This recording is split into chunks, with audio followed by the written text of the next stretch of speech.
So welcome. My name is Antonia Wiebke-Heidemann, or short Avi, and I am the founder of Fully Seen and the creator of The Art of Revealing, which is a school that I'm birthing to enable what I call creative agents, people who have a desire to be fully expressed and share their truth and share their message with the world, more people, and how they can use their creativity to create that change and create that engagement with people that they're longing for.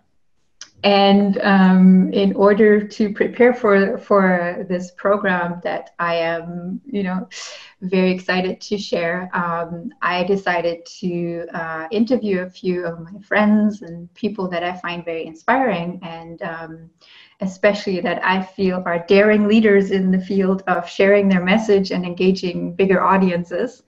And so I have Andrew today here, Andrew Newman. Welcome, Andrew. And hi. And Andrew is an author, and he's a speaker, and he's a transformation coach, I would call, and a fellow creative soul, I would call or introduce you.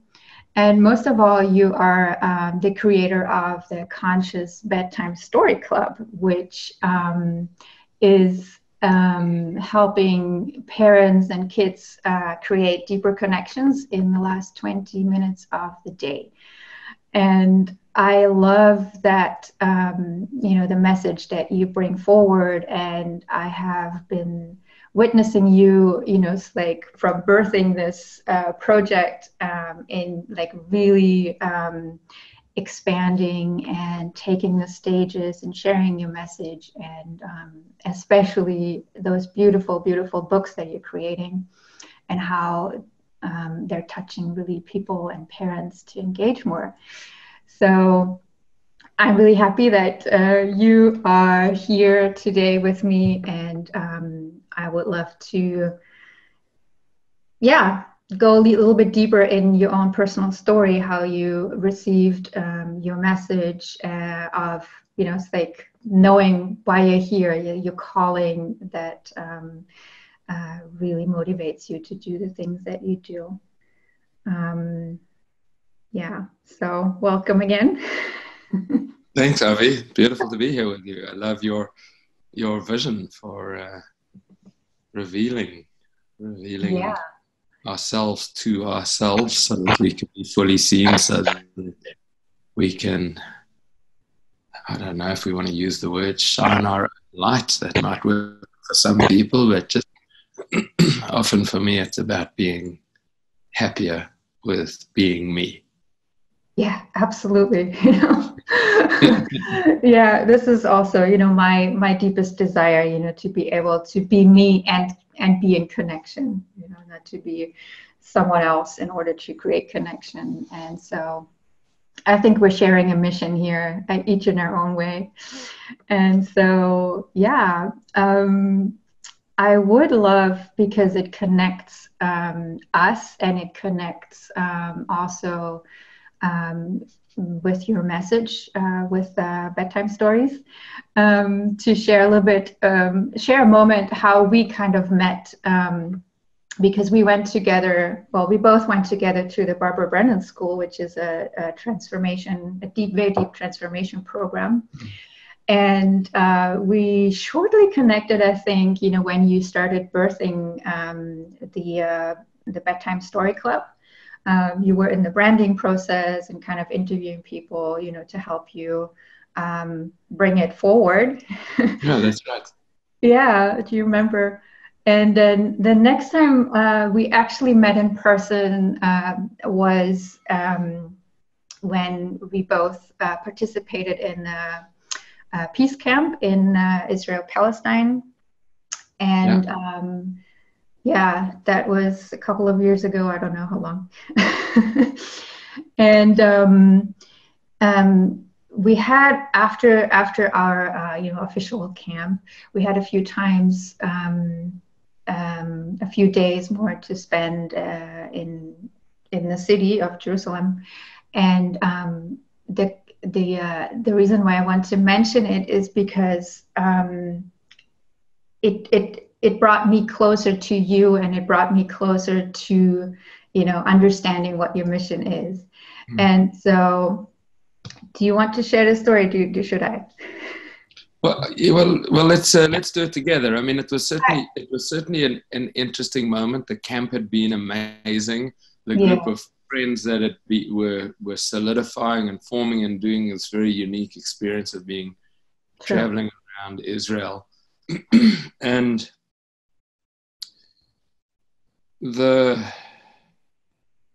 it is an interesting story, but it's worth prefacing that my entire business is built on the last 20 minutes of the day. Exactly. And it's built on the quality of connection. And this is really a story about, how that can happen, that sometimes fear can come up and connection is needed as a remedy for fear. And I think that's what connection does, is it brings us back into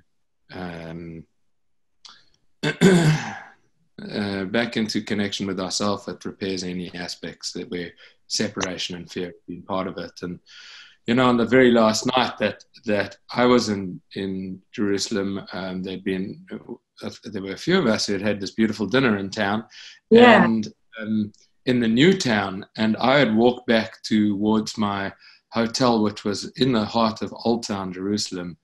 And I discovered that the security services had closed off every gate to Old Town Jerusalem. Yeah. And that there was an incident of some form that at that stage, I didn't know what the scale or the size of the incident was or how long it would last. Yeah. But it left me locked out from my own hotel. And, excuse me, I'm not really wanting to force my way into a dangerous situation in order to be in a hotel bed. Yeah. So the next thing was you got a message on Facebook or Messenger. Yeah, exactly. I don't even know what it was, but somehow you were reaching out, or I don't really remember, but it happened so that you weren't that far from where I stayed in the new town.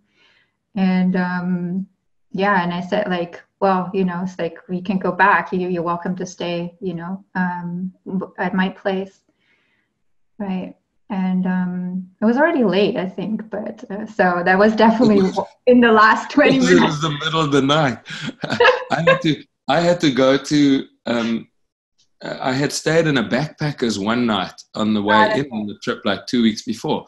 I had to go back to that backpackers, get onto their internet system because there was no such thing as a mobile phone and working for me whilst I was traveling, and then post into our brand new group of friends the situation that was happening. Yeah. And I remember you responding with this, this offer of support to the situation, saying, well, here's one way to stay safe, and there's a place here, come and stay. Yeah, that's right. Yeah, I just felt really it touched me, it's to reach out, and it's here's a space for you, to be safe. And and for me it was also taking that, inviting somebody in, sometimes that can be also very especially somebody I don't know that well, so, but I had this, that there wasn't a thinking about it, the situation just called for connection, and I wasn't thinking about it, it's I offered, and I felt, to me at least, it connected me with you on a deeper level for some reason, just for, being together in this situation. Yeah, and when we look at the pieces of it, there I am, I'm scared, I'm in fear, I'm locked out, we look at it on a meta. Reach out for help and support. Support is offered openly, as your other experience of it is to say, of course, come in. The result is that if we deepened our connection, and we have an aspect of, we have this story to tell. And so this, this story is then in a way the solve for what was an isolating, separating experience. Exactly. Yeah. And this it coincidentally, it happened, in the last 20 minutes of the day, right in the middle of the night. So works quite nicely for a lot of what I'm about, and a lot of the messages that I talk to parents and say, this is exactly what's happening for your kid during the day. At some point, something's triggering in them fear. They are feeling separated. They're going to feel locked out from the place that they feel safe. That we're also talking about an internal space. They may or may not have the capacity to reach out for help. And that's why putting in a regular rhythm or ritual, which says, hey, at bedtime, we sit together and we read. That reading and that process and that dedicated time then opens up the possibility for them to share more of what it was like for them.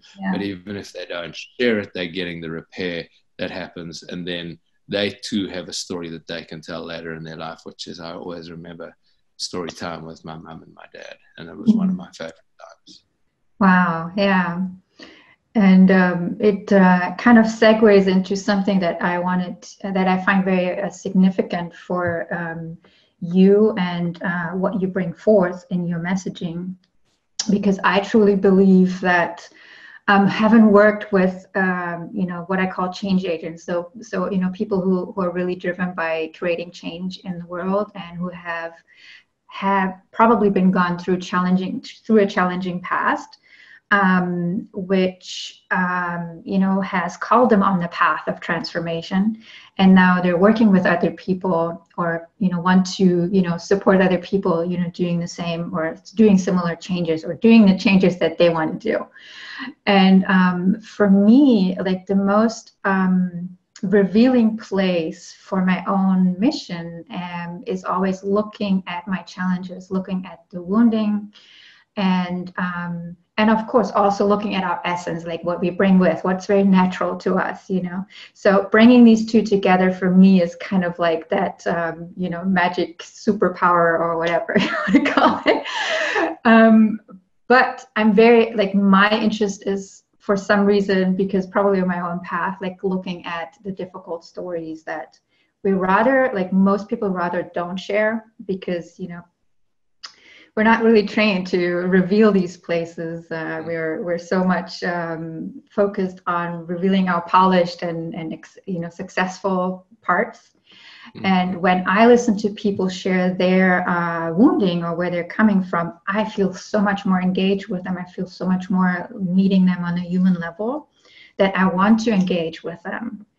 So that is why I am also very interested, because you shared, I remember, like in your, I think it was in your TEDx talk, where you shared this story of yourself being a child. And maybe you want to kind of like briefly, for people who haven't seen your TEDx talk, which I recommend, but if you haven't, maybe you can just share that story and how it leads to, what you're standing for today. It's like as you're reminding me of that, I'm looking at the journey inside me of what it took to be able to tell that story. Right. And just to preface it by saying, if you're listening and you're wondering, well, do I have a story like this? It's the story that for a season of time was too big even to whisper to the world.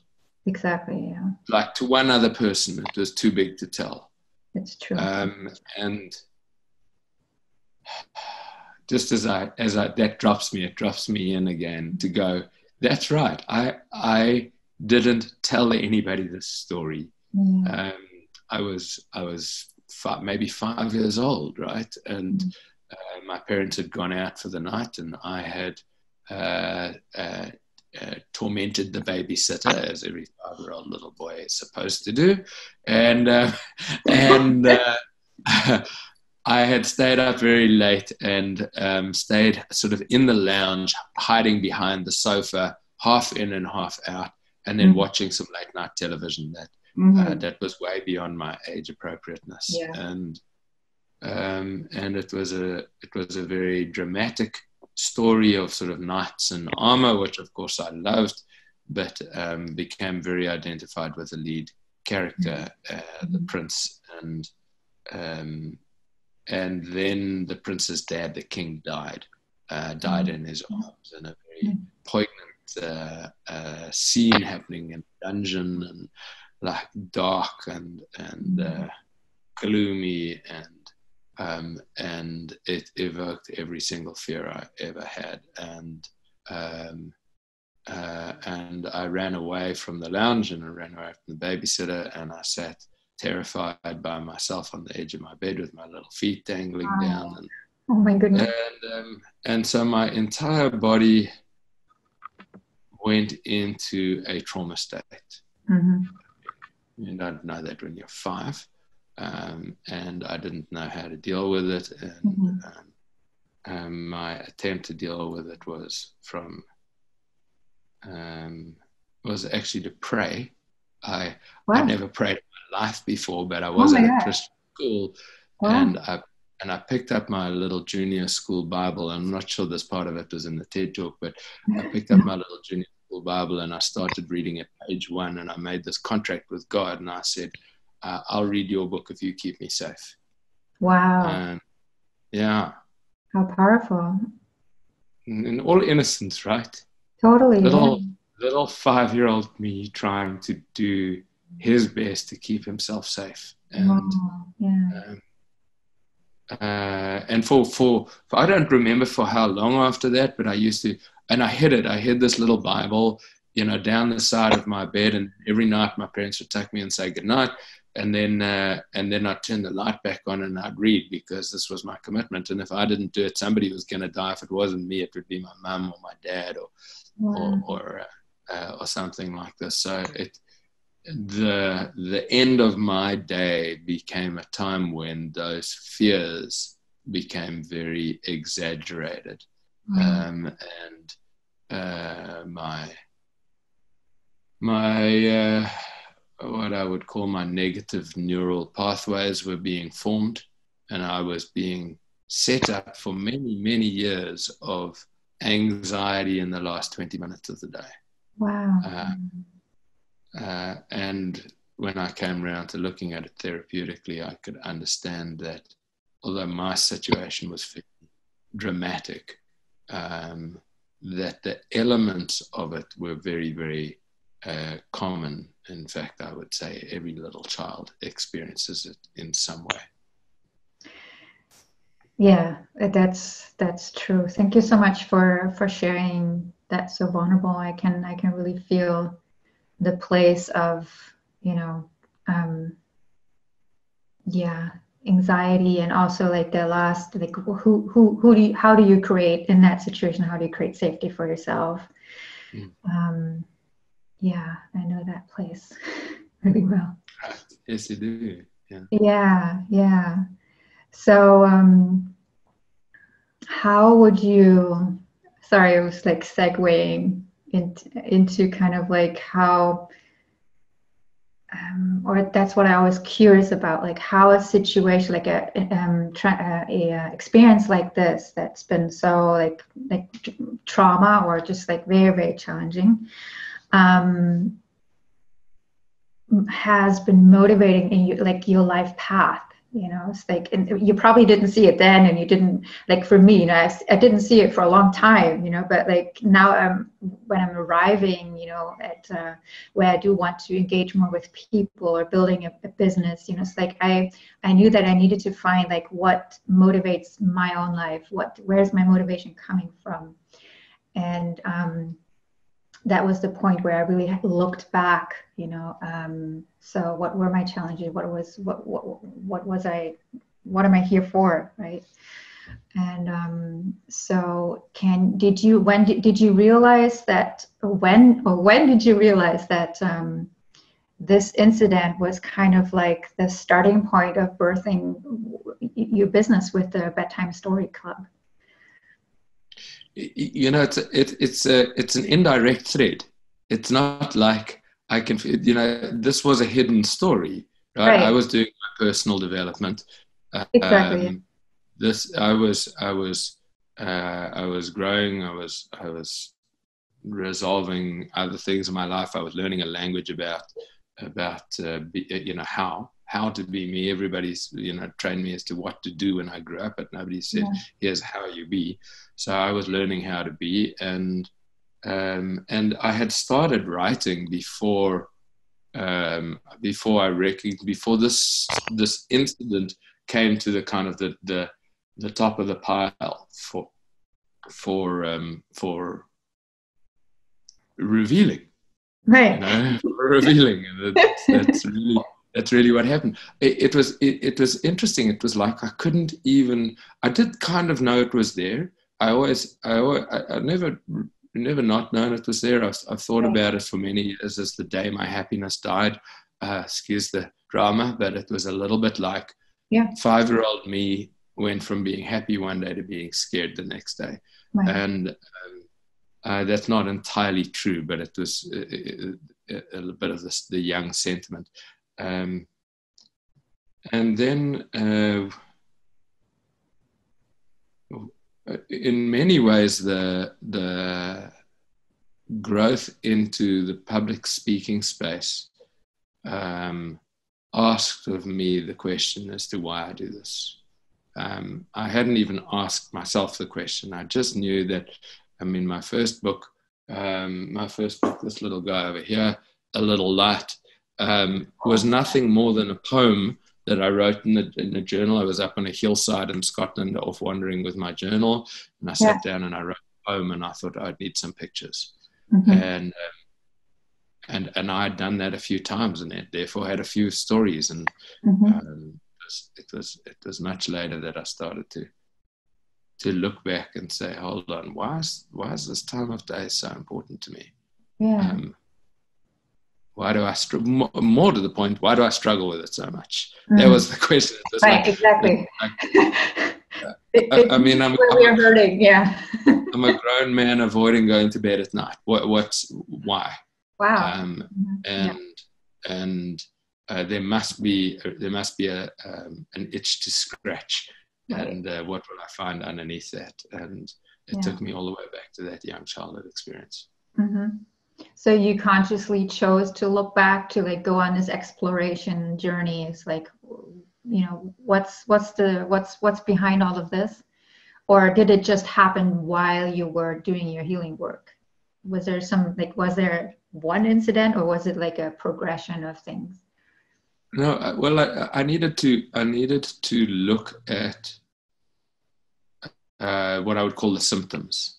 I needed to sit with and be with myself in the symptoms. Those symptoms were that I continually avoided going to bed, that I would stay up over late, that if I closed the bedroom door and sat down on the end of my bed in preparation for sleep, I had a huge amount of anxiety coming into my system that would flood me, and that I couldn't find calm. Now, when you go to sleep in an anxious state, then you wake up in an anxious state. And so I was, my symptoms of struggle were catching me twice a day. It was hard to go to bed, and it was impossible to get out of it. And so that what drew my conscious attention to seek resolution around that. And then also to know, to say, I don't want to sit here presenting that I've solved that for me. That every night is a position of ease, and that every morning I wake up and get out of bed, hoorah. That's not it. But I do know that I have some autonomy, and I have some some power in this situation to do those evening transitions mindfully. And when I do that, when I slow down, when I open my journal and write a few notes about expressing how my interior is, when I share it with a loved one, if I'm in relationship, then I sleep better and then I wake up better. And, that's all. As I said, we're back at happiness and ease. I'm like, thank you very much. I'll take that. Yeah, I'll take that too.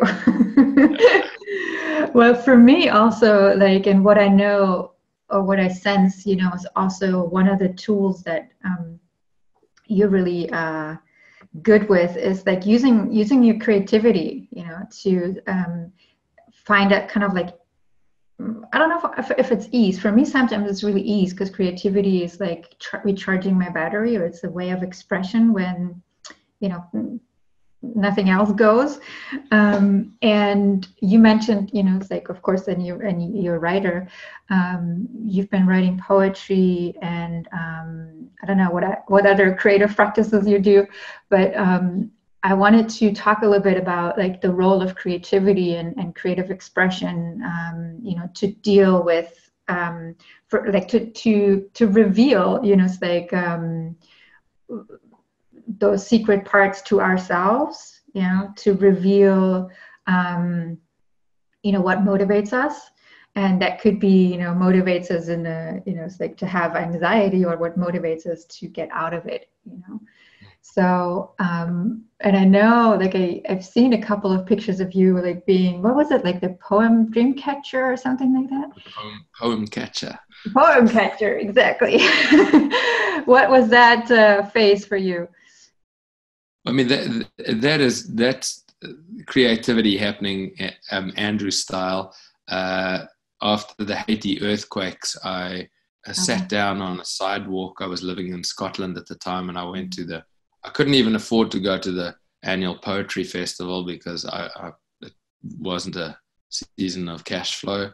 But I went to the free events, and then I sat down on a sidewalk outside in St. Andrews, and I put out a sign and I begged for poetry for the people of Haiti. And on the first day, I had something like 70 poems written for me.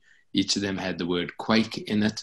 And it was a real blending of, this was my creativity to do this super quirky, crazy thing. I had this impulse, which creativity often feels like, this impulse to do this.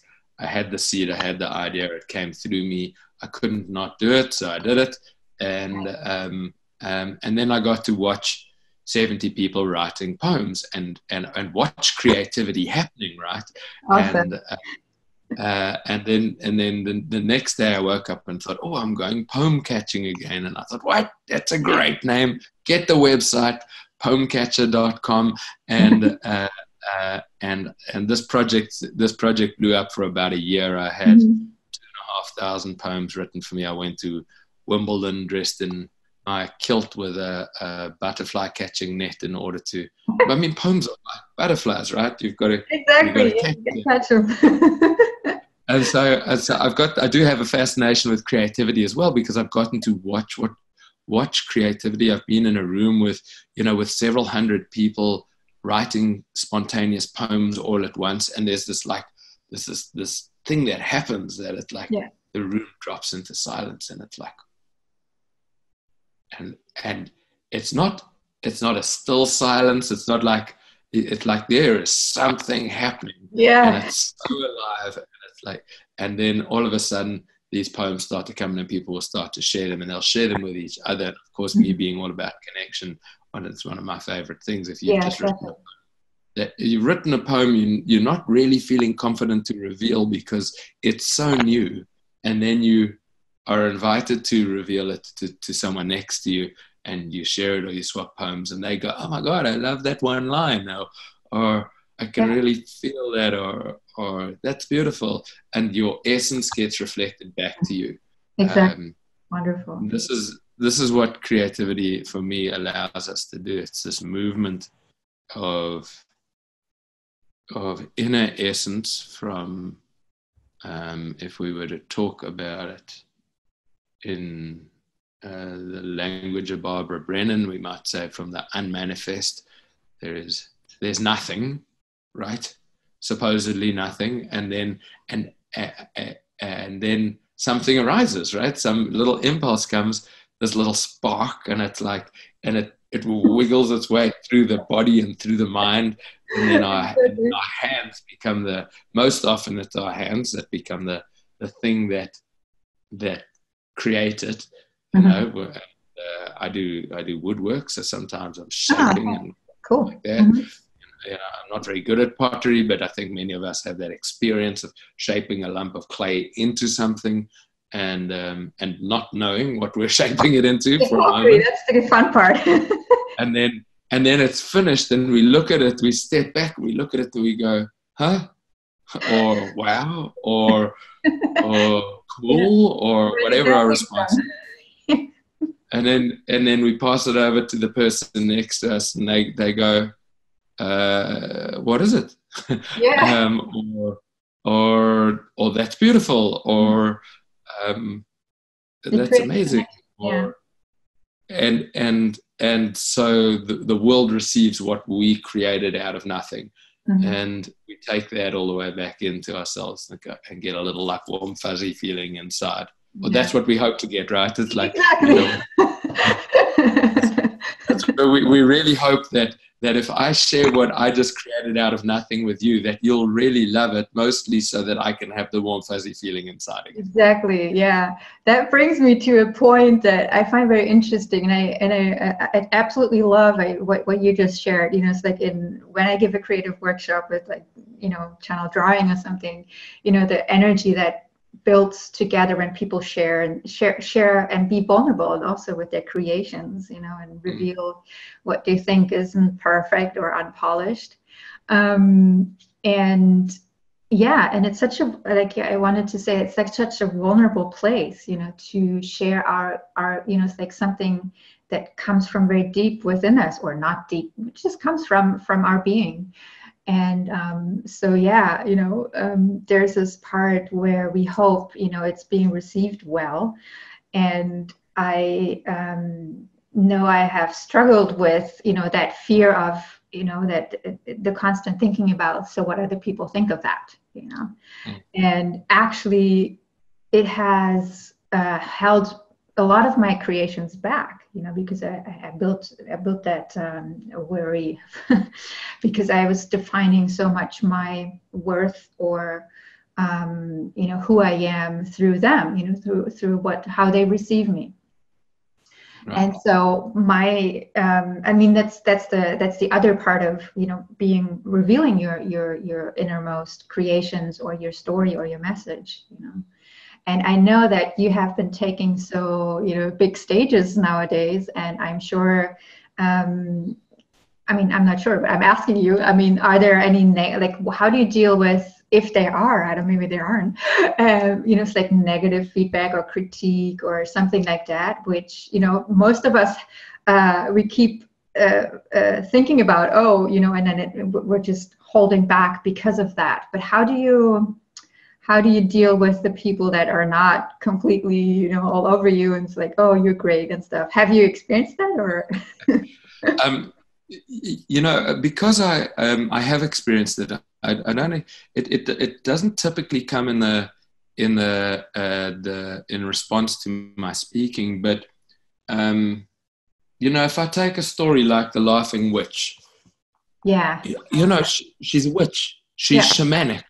So there are people in the world who find that very difficult, and who don't want to be influencing children with that particular message. For many, it doesn't matter. For many, it's that the kind of the indifferent sector. And then for many, there's some who go, wow, this is amazing. This is some of the cultural influences of all of the First Nation people around the world that have worked with the land and the earth in this particular way. There is a mysticism about life.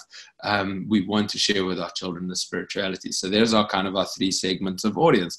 We love you. We're indifferent, and we're happy to include it, but we're not really opinionated. And then there's this other sector of the audience who are like you know, this is wrong. Wow. And so there are times when I need to stand in that experience and to meet these people. I'm always up for a conversation, but it is difficult to have a conversation with someone who's taking a fundamentalist perspective. And I'm not here to make anybody wrong. This is really a core value for me, that I want you to have your values for your life, and then to live by them. And I happen to have a product that serves a certain sector of values. And if yours and mine are aligned, then we'll have a great journey together. And if they aren't, that's okay for me. But it is confrontational to my own self-worth, which is, I think, the piece that you're pointing to, that go, oh my God, I created something that I think is so amazing. Well, actually, I don't even know that I think it's amazing. My self-worth won't let me go there. I just think that I followed a creative impulse, and I did the best job that I could at the time. And then I get all scared about whether or not it's good enough, because that's kind of the human condition. And it's also the conditioning of my childhood, as I'm hearing it was for yours. It's like, if everything we got created when we were kids was met with a parental voice that says, that's really beautiful, keep going, you know, then what would we have created? And in a way, that's the voice that got offered to me in my 30s when I went to the Barbara Brennan school and I did all this healing and transformation work. Was that all of a sudden I had this reparenting experience where my creativity was met by someone who said, that's really beautiful, keep going. And I remember, if I can just throw that in, because this is something that sparked, the idea of the art of revealing a little bit, part of it as well. We had, like, at the end of our school year, we had performances every year. And so we knew about it the whole year. And so the performance, there was like two ways. Like, there was individual performances, like to kind of express what we've been going through the year, the transformation part, and take the stage or draw whatever the creative project is, and present it. And for me, it's like I put myself on the edge of, like, oh, I always wanted to sing. I always wanted to know how it feels to be kind of like the rock star or something like that. And so I dared to sing, and it was such a beautiful experience. Of course, I went through all of the, like, oh my God, but being in a environment that was welcoming, and it actually didn't matter if you messed up, you would still be applauded and say, like, yeah, great. And also, you did it for yourself. It was like, I have this impulse and I just want to honor it, and I'm going through it. I'm facing all the fears, but I want to honor that. And I'm well here. Done. Yeah. So you got up there and you sang. I did, twice, like two years in a row. Yeah, and it was amazing. It's like if somebody recorded it and I listened to it and then I started to, like, judge again, but, like, it didn't matter. I already had that experience in me, that it was welcome. People were, the transmission was more important than what I'm actually, if I met every tone or something. But, like, me being in that state of, I'm daring to show up and here's something that I want to express, that I think that is actually what, inspires each other to, do the daring as well, and what I feel is, like, what I want people to get from, it's like, be it the art of revealing, fully seen, whatever, it's like to dare a little bit more to express ourselves fully. Yeah, and have that healing experience of being welcome before we move out with more of our creations. And it's like, and we can't control how it's being received, but we built, like, I feel like we built sort of like the core of I'm good, and whether somebody likes it or not doesn't matter as much anymore. It's not that I don't care, but, like, I know, like, it doesn't question me to the core anymore. Yeah.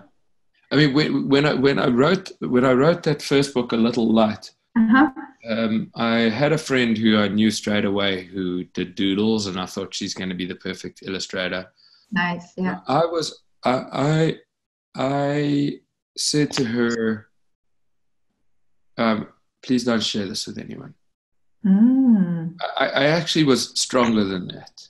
I was very demanding that she not share it with anyone. I said, I'm going to work with you. I'm going to edit it myself. I'm not ready for another person to look at my words and to critique one comma on a page. It would have been too painful for me in this I know that part. young emerging attempt to make something.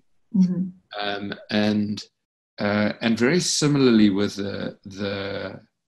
what I loved about the poem catcher was that we were working with that front edge, the unedited edge. If I've asked you to write a poem and you've got 3 minutes and a piece of paper and you've got to hand it in, there's only so much self-doubt that can slip in, and there's only so much like self-editing that can come in, and people really try. They really learn. Don't get me wrong, I've watched the favorite thing for people to say. Firstly, they would say, no, I can't write a poem. Then there's the sector people say, okay. And then they write it, and then they hand it over and they go, here, it's rubbish. And it's like, wait, hold on. Let's test that, because if you're prepared to read it to someone else, let's see what happens in you. Because if you had fun doing it, if it took you inwards, connected you with something, you had fun. Now you might have wrestled. Now wrestling's a key part of creativity. Right. Then and you completed, a 3-minute task. Then there is a right to victory in that. And don't. I learn a lot about the individual right in that moment when they cut themselves off from their own right to victory. It tells me a whole lot about how they were parented, about how they approach creativity, about their own self. It's a whole lot of things. And my encouragement is always to say yes to the wrestle, and then also allow yourself the victory of completion. Exactly. Yeah, that's beautiful. There's so much power in completing, like really, going through the creative process, and sometimes it's a bit of a longer process, but to really set yourself. Sometimes you need a deadline. It's like artists. I know for myself, a deadline. It's like you get creative like a couple minutes before.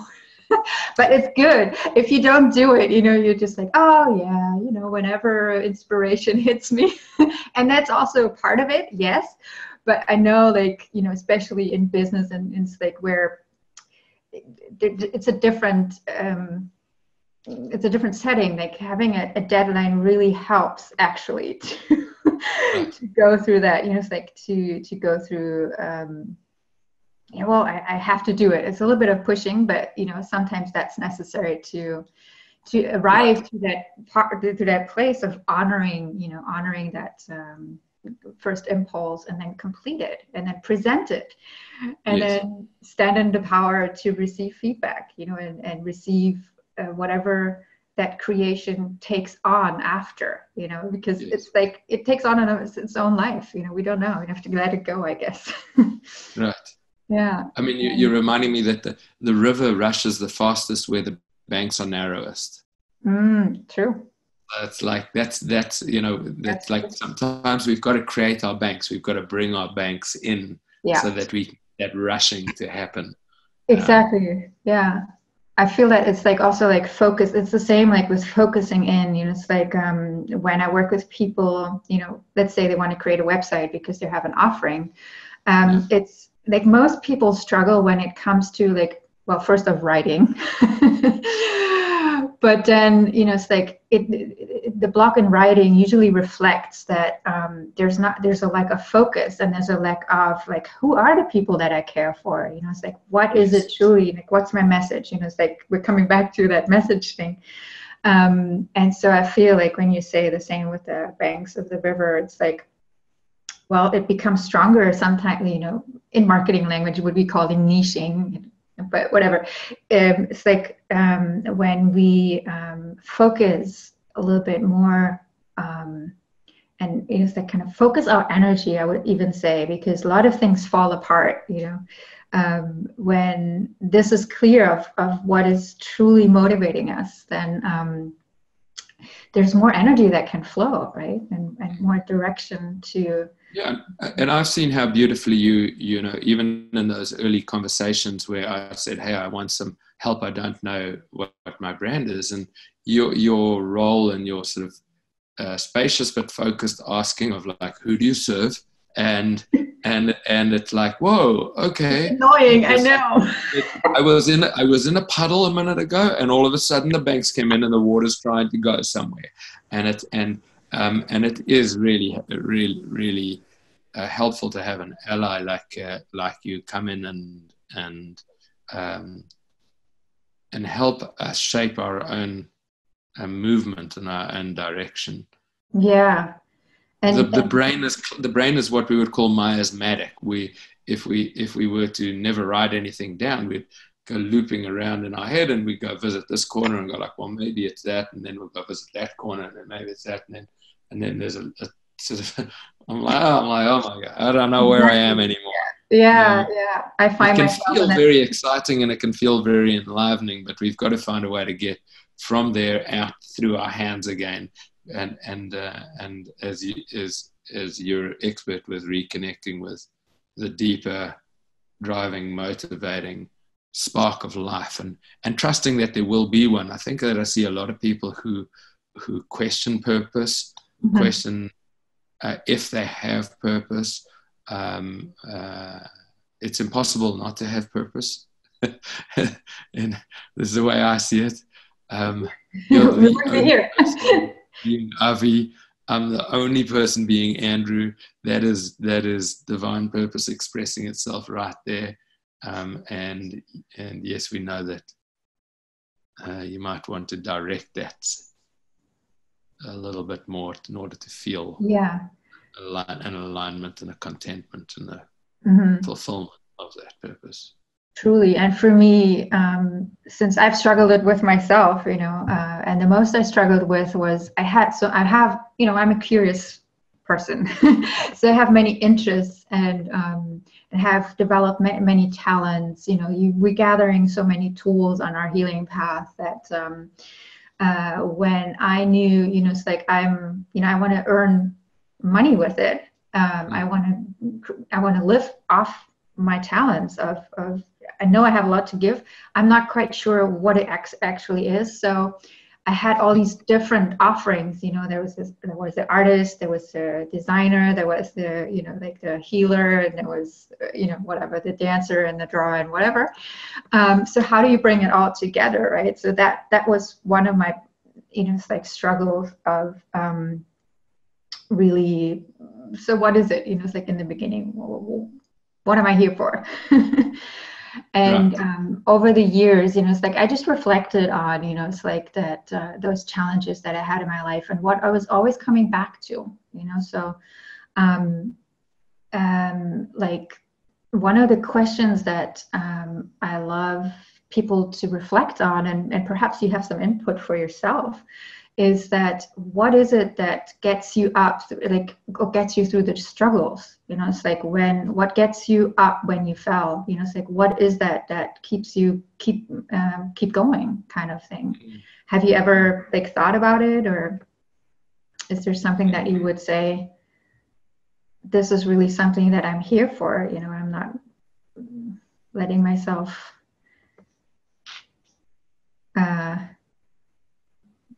down by whatever happened.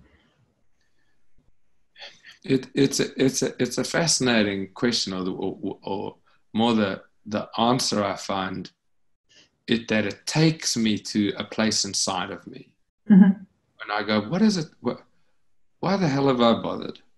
So many times, why have I bothered?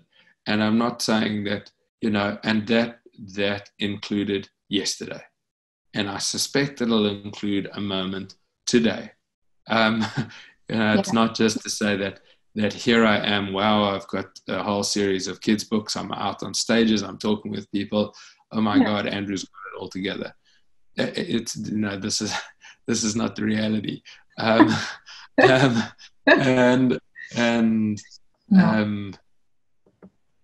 I also sort of think back to, I mean, I was a fourth generation family jeweler with an entire career line almost guaranteed for me. Wow. I could have just been that, right?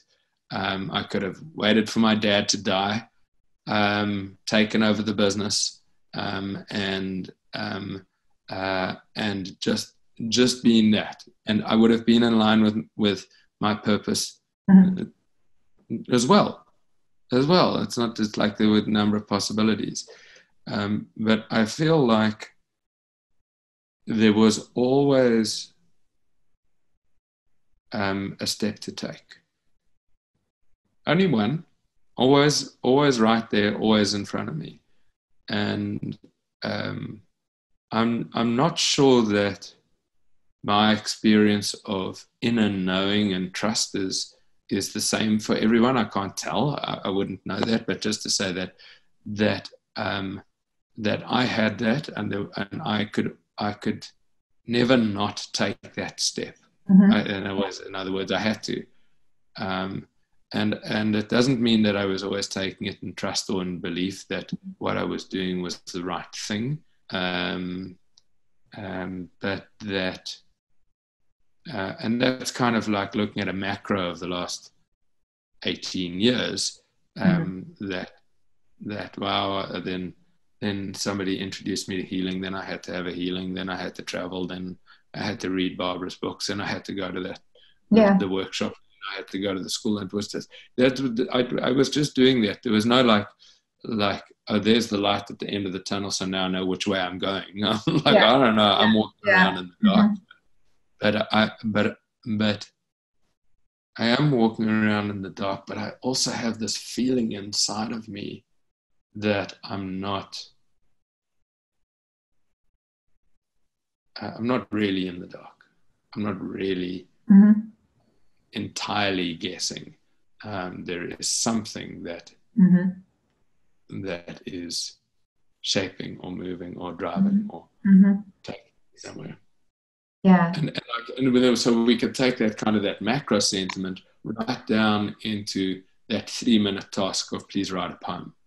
I will go through all of those same steps of going, I don't know where I'm going, what's the next step? Oh, there's one next step, there's one next word.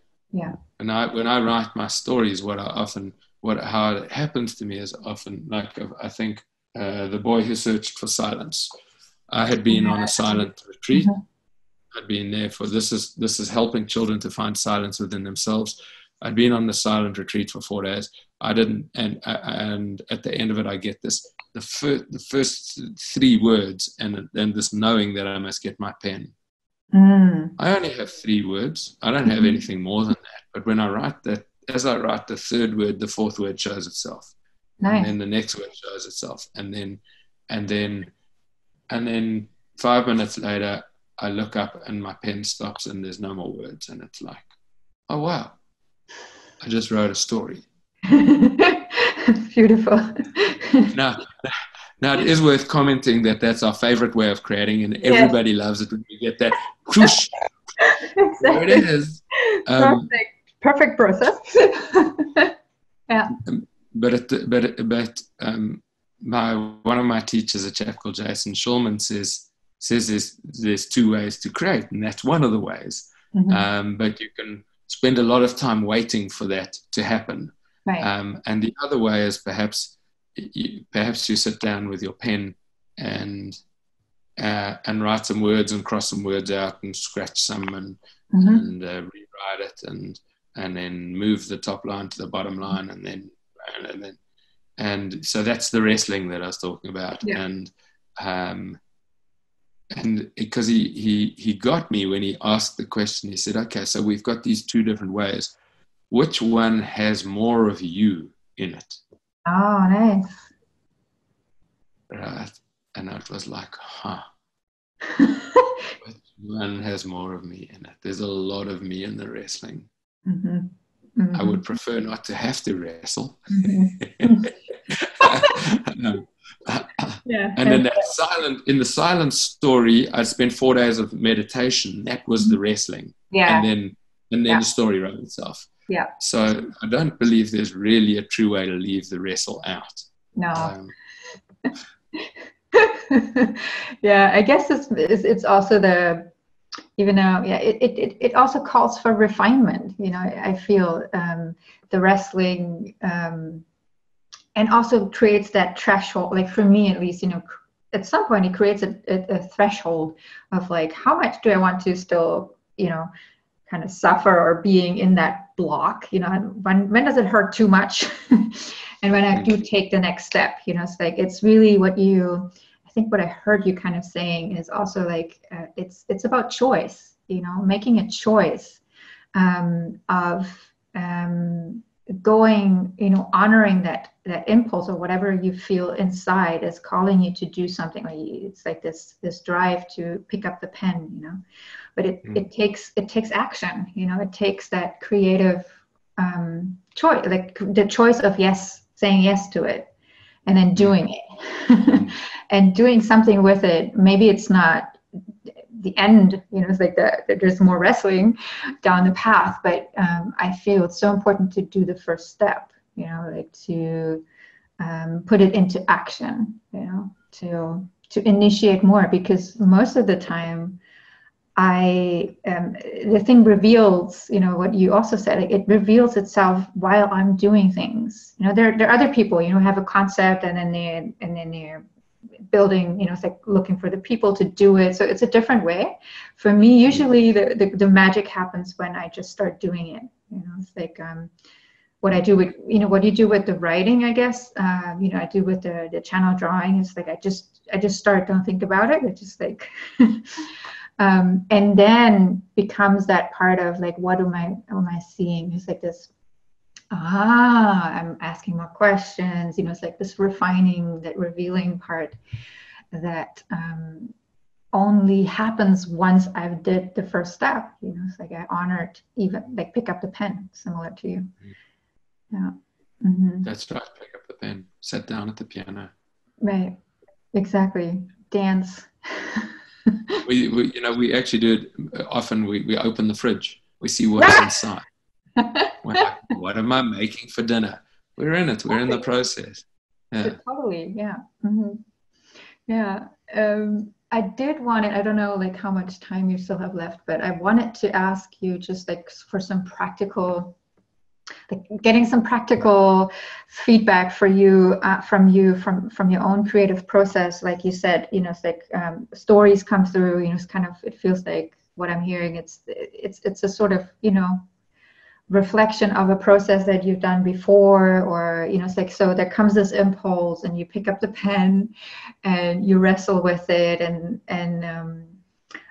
what I find also so very challenging for myself, but I think what you're really good at, since you're writing for children, the message kind of has to be simple, right? So for them to you know, to grasp it, not that they're not capable of grasping more things, but I found the challenge for myself is in creating making it very simple when it comes to the message. There's not really a question there. I just wanted to notice that that I find it very fascinating and very. I think you might have a great talent that I'm looking forward to have in my own life to make, like, you know, the message to really, you know, make it really simple for people to get, you know, to come down to that very human language, you know. It's like the all-day language, or which I find also very challenging for many clients in the branding perspective, using all kinds of language they learned in their schools and in their specific modalities that they learned, you know, using a language that other people might not understand. Yeah. So the art, I think, writing for children really calls you to be very down to earth, I would say, like to simplify the message and Is that I don't know if that you're doing that consciously, or if that's just something that is very natural to you. It's interesting. In this place, it's natural. I mean, if I were to write you an article for an adult audience, which I do, I love depth and I love complexity, and I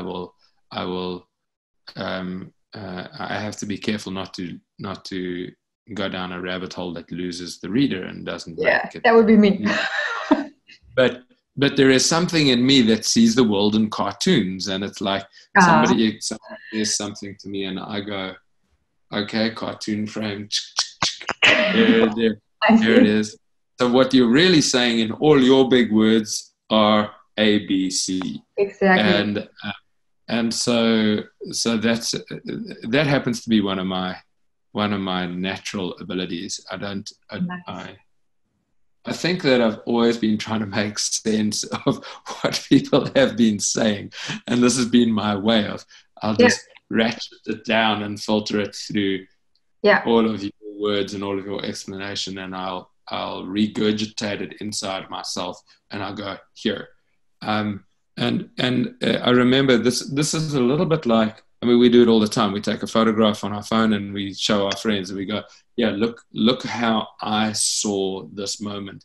Mm-hmm. I mean, you were right here in this moment as well. You might even be in the picture, but I saw this moment from this angle, and here's a snapshot of it. That's what I do with my stories. Mm-hmm. Is I say, oh my word, like I really saw this is what a hug looks like.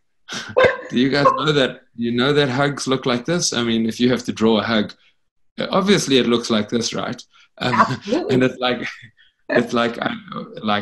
how did I feel that? Look, now obviously I worked with the illustrator Alexis to create this, and she then comes along and says things like, yep, that's how the hug looks. But did you know this is how the hug factory looks? Oh, and wow. I'm like, what?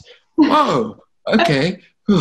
Cool. And then so we just created a world out of nothing, and we invited you in to say, come and journey with us through this world. So it's really like a co-creation. You don't have the pictures in your mind and you tell the illustrator, so this is how it looks like. She comes up with her own imagination, I guess, and then you kind of we either I would have to do it entirely myself, or I'd have to work in that way. I've got to allow her expressions of her essence to come into more fun for her.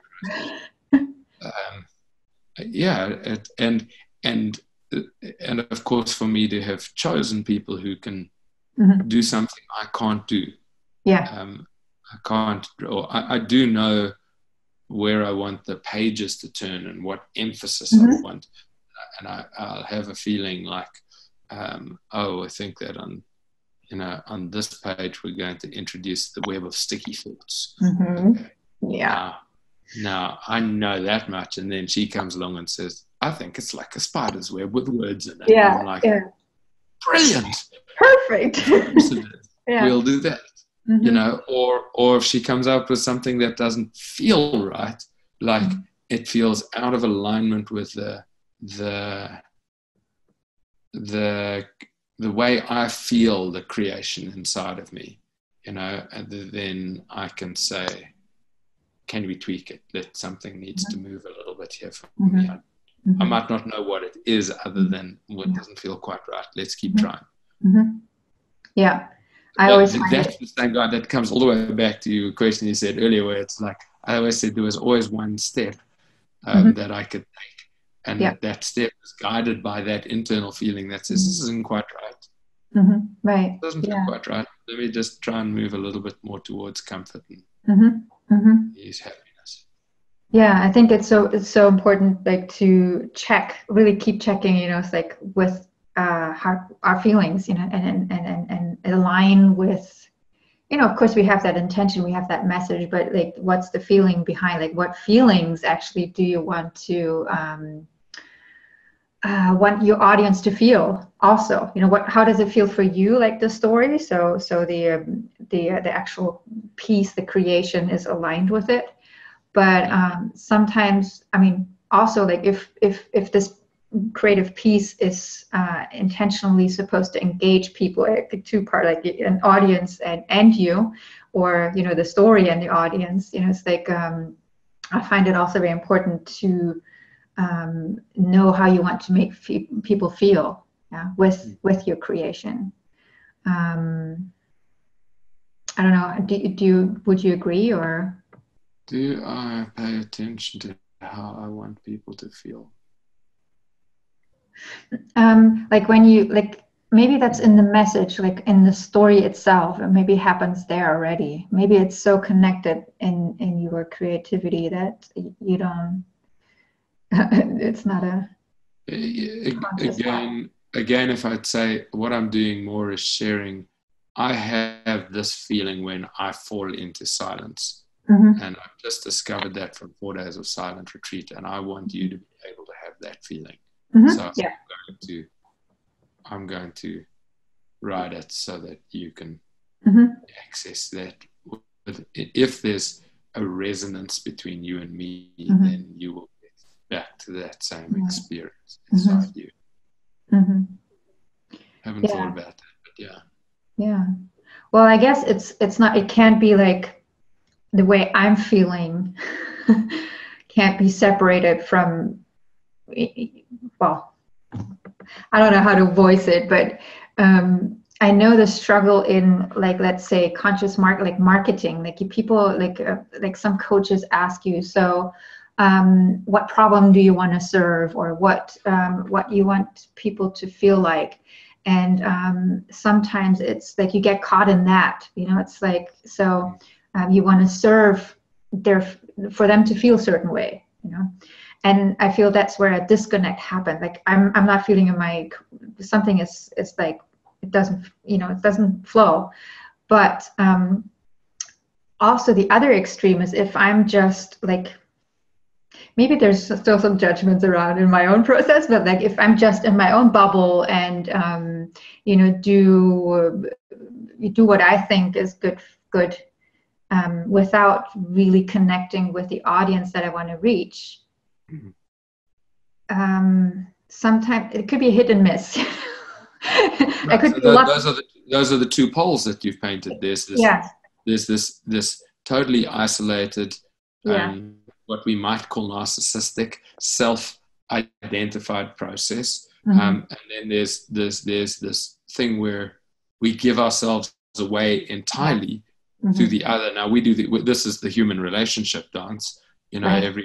In the dating space, this comes up in the work space. You're talking about it, and so there is a third position, and it's difficult to talk about because it needs to be discovered.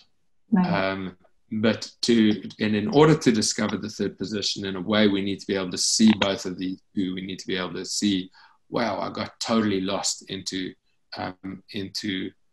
what I thought the market wanted, and now I've created something that I've got no passion for. Wait, that's not what I want to be. And then we go, the other way we've looked at it's like, well, I've created something that's so amazing, nobody needs it or wants it, and it doesn't solve a problem.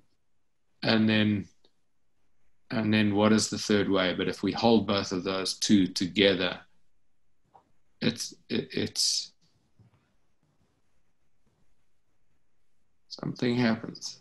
For me, I feel it's like it's a way of like my awareness expands. So if I'm just keeping, it's like if I'm in that extreme of like I'm doing what I'm doing, and that's a good process, but it's not like a business. It's like this is a hobby, like, and that's totally fine. But if you feel like called, you want to engage people, then it's just, I feel, and I'm teaching myself right now. It's that it's like if I'm staying connected to my core and honor that impulse of creation and expression and what's important to me, and be willing to share, to show up, be in public and share my point of view or my creation, at the same time being in, like, from my field, like being connected to the audience, like being receptive, I guess. maybe that's what, like feeling the pulse in the audience also. And if I'm creating from that more expanded state already before I start like doing something, my idea, like what I'm feeling, maybe I'm already like, or if you want to call it channeling or whatever, like I'm this influences my creation already. Right. So that could be, I don't know, this is just like exploring something here. I don't know. It could be a way to, it's like building that, that third perspective, or that bridge or something like that. Right. I don't know. Yeah. Well, you actually described it beautifully, and I think it's a beautiful place to bring us into summary around as we complete today. It's what are we talking about? We're talking about the art of revealing. You're talking about an invitation for people to reveal themselves to themselves, and that in the process they will need to reveal themselves to the world. And so we've got this interrelationship that's happening between the deep interior, the work of creativity that makes something, whatever that is, the way the world receives it, and the way we take in their feedback all the way back in. We're in a healthy kind of, my hand wants to do this, instead of those two poles that we had. My hand just. Oh, that's beautiful. Mm-hmm. And I hope that we've created some encouragement and perspective for the folks that are listening. And thank you so much, Andrew. Yeah, beautiful. It's wonderful that how you summarized it. I wouldn't have been able to do it. So that's our co-creation here. There it is, right. Me doing simplicity right at the end of the of the granularity, right? Wonderful.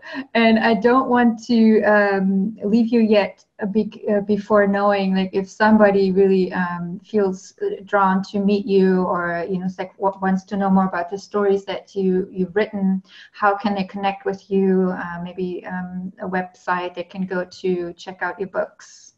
Right. So the website is consciousstories.com, and our social media channels are primarily Facebook and Instagram under Conscious Bedtime Stories.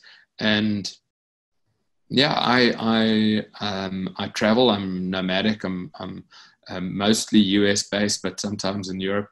And the thing about being nomadic is, if somebody says, I've got some kids or some parents for you to come and talk to, and a bed for you to stay and a warm meal, the chances are I'll say yes and come.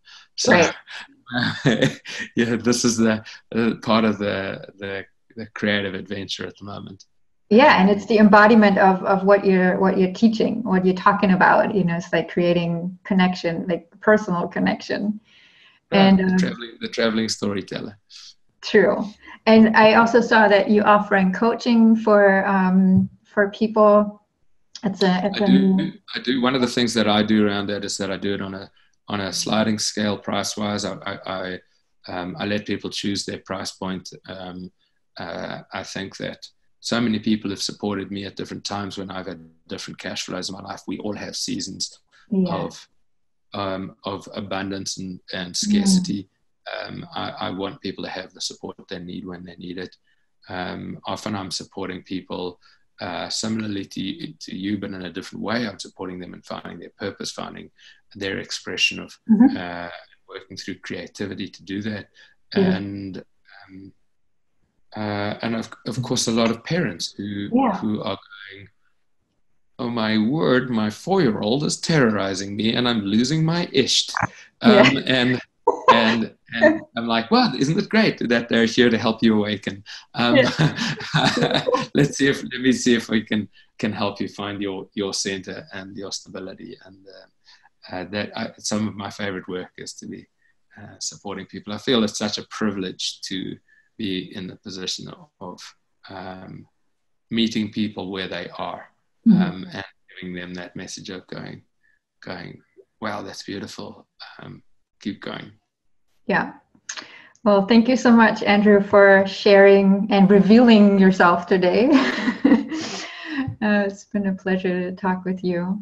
And perhaps, I don't know, we'll have to talk about it. Maybe you have something, your creative practice of the poem Catcher, I'm quite kind of interested in. Maybe we can talk about it. Maybe you can offer this in the Art of Revealing School or whatever it's going to be. But yeah, thank you so much for sharing. Yeah, I'm looking forward to the school revealing itself and Yeah. being fully seen in the world. This is the Yeah. journey, right? It's so often when there's a talk or presentation or something, a conversation like this, people arrive with a fully formed idea, as if here's the product we're going to offer, and I love being and meeting with you at this edge as your next something emerges. Exactly. Yeah, it's amazing that yeah, what I'm teaching, I'm also have to go through myself. Right. And these interviews help me also to see what my message is and where I want to go and what's really important, what really matters to me, and the people I'm talking to, what matters to them. So thank you. So nice being with you today, Avi. Yeah, thank you.